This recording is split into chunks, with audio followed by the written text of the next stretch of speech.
The spiritual will always set the pace for the natural. That's the first thing to note.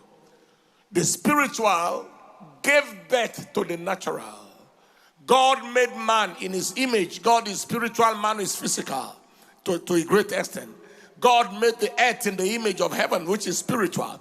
The spiritual will always set the pace for the natural. Secondly, the buoyancy of your spirit. All right, let me say it this way. The vibrancy of your spirituality determines the buoyancy of your destiny.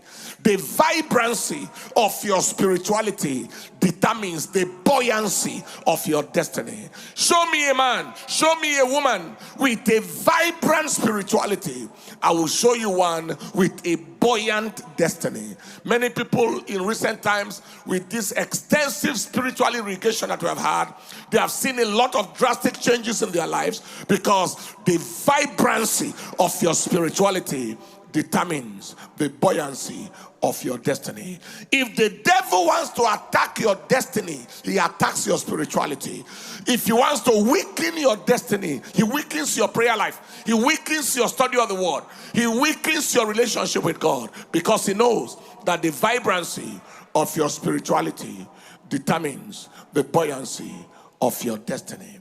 The third thing that we must understand is that the place you give to God determines the place you find in life. The place you give to God determines the place you find in life. If you are going to find your place in life, you must give God his place in your life. Say that again. If you are going to find your place in life, you must give God his place in your life. Lord, have I given you your place in my life? Are you occupying that place that you should occupy in my life? We are going to look at the example of Abraham in Genesis chapter 12 and in verse 1. We saw how Abraham put God first, and now the Lord has said unto Abraham, get thee out of thy country and from thy kindred and from thy father's house to a land I will show thee.